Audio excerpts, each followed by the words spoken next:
Welcome back to the side stories for Between the Ashes for Freespace 2 here on Paladin Gaming. We are immediately after the 14th mission of Between the Ashes, The Growing Silence. And we have a fifth side story. New at Tombaugh Station. I don't know why it always makes a Revolutionary of the Crossroads marked new, because it's not. But at Tombaugh Station. Tombaugh Station was on fire. Atmosphere leaking from multiple hull breaches had been ignited by plasma cannon fire, leaving dozens of orange plumes pouring out of the superstructure. Eventually, they would overcome the station's failing RCS thrusters and compromise its orbit, not that they'd ever get a chance to. The capture of the Shivan cruiser Tyrannus should have been a turning point in the war. Instead, it had drawn a counterattack of apocalyptic proportions to Tombaugh. Basilisk attackers and Shaitan bombers, Manticore interceptors, and wing upon wing of Dragon superiority fighters, inbound with engines screaming and shields bloody red. The station's commander had given two orders. First, to scramble all available fighters, and second, to abandon ship. For almost a minute, it seemed that Tombaugh's air wing might hold off the attack long enough for an orderly evacuation, and then it arrived. No one was sure, in the confusion of that battle, who'd first called the ship Lucifer. It ripped open the subspace barrier with the fury of a supernova, or perhaps its namesake. It hadn't even completed its translation into real space before it reached out with its weapons. Twin beams of superheated plasma that raked across Tombaugh's hull and left scars of burning metal and atmosphere and bodies in their wake.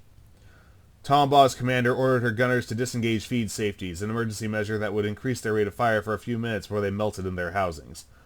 Out in the black, the Lucifer's guns began charging for another volley. No one had expected Shivans here, but standing orders across Allied space had been to maintain a heightened state of readiness. If the Alliance's response was disorganized, at least it was quick. Fighter squadrons were the first to arrive, moving to reinforce Tombaugh's rapidly diminishing air wing, followed by the cruisers Orf and Balisong and Oberon and the Vasuden Akar and Macross. Freighters jumped in next, giving Tombaugh's escape pods somewhere to dock, and with them came the Audacious under Lieutenant Canoon Hatchet Jers. She was among the last of the Titan-class gunships, and meant to have been decommissioned already, but then the Shivans had appeared, and throwing away perfectly good warships became the last thing on anyone's mind. She was outgunned and outmatched here, and had been deployed with a single objective, which Ensign Kravitz, the Audacious's communications officer, already set about executing. Captain, Kravitz said. By ancient tradition, the ship's commanding officer was always addressed as Captain, no matter their rank. Tombaugh reports that Admiral Hawkins' pod is away, designation Lambda 1, Mercury class. Epsilon wing is escorting. They are awaiting rendezvous instructions. As Kravitz gave his report, Jers tapped icons on her plot, highlighting the Admiral's escape pod and its escort fighters, 2 Apollos, only half of the standard 4, with one missing its starboard missile pod. Icons of Shivans clashed with icons of Terrans, but most of these Jers could ignore. Their orders were to retrieve Lambda 1 and jump clear. A mind long accustomed to the rigor of combat divided the enemy into 3 categories: irrelevant, relevant, and irrelevant but close. Scant seconds later, she had a plan. Comms instruct Lambda 1 to make intercept at best speed. Advise Epsilon that Arjuna Wing Basilisk have targeted the objective. Execute immediately. Gunnery, safe point defenses. Helm set half speed. Once Epsilon is 5 seconds from the merge, hard burn and set turrets for supporting fire. It was a simple plan, but effective. Audacious held her fire, leaving Epsilon to hold the Shivans' attention. As they engaged, Audacious leapt into action, surprising the Shivans with her speed and lobbing missile after missile from her defense emplacements. The enemy floundered, caught up in a flanking maneuver, and while the damaged Apollo caught a plasma burst between the engines, their wingmate was able to finish the job, leaving no immediate threats to the Admiral. It was a simple plan, so of course Murphy had his way with it. In the distance, the Lucifer continued its bombardment.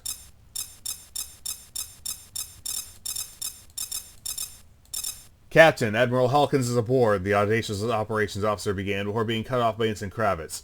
Sir, the Balisong reports Shivan reversions in her ZOC. Her point defenses are saturated and she's requesting cover.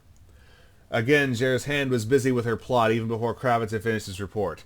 The Akar had burned out, leaving behind an irradiated shell and a cluster of Vasuden escape pods. The Orf had withdrawn into subspace before her reputation for untimely engine breakdowns could repeat itself.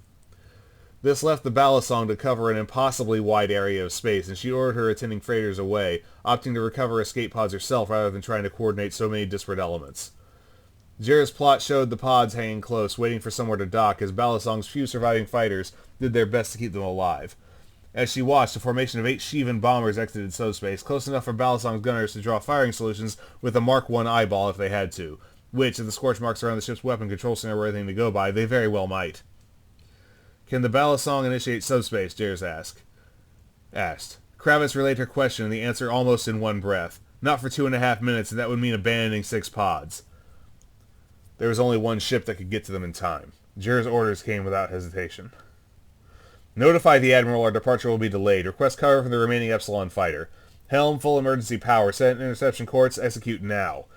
Gunnery prepare for burst fire as soon as we're within range of those bombers. Prioritize drawing them off over direct effect. Across the ship, Lieutenant Jers' crew set to work, changing course to support the battered cruiser. For 2 minutes and 17 seconds, Audacious lived up to its name.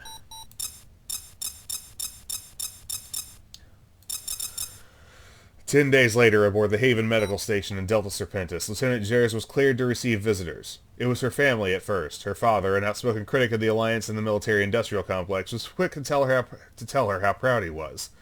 Her mother brought recordings of her kid brother and advice, likely downloaded from the holonet on the trip over, on living with spinal injuries.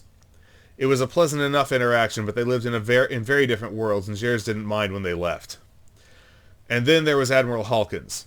He looked smaller in person, she thought. Relax, Lieutenant, he said by way of greeting. You did the right thing. Jers hadn't realized just how tense she'd been until she heard those words. She'd violated a direct order and endangered an Admiral's life. It seemed like the right call at the time, but her time aboard Haven had given her little to do but think about it. She sank back into bed, feeling relief wash over her.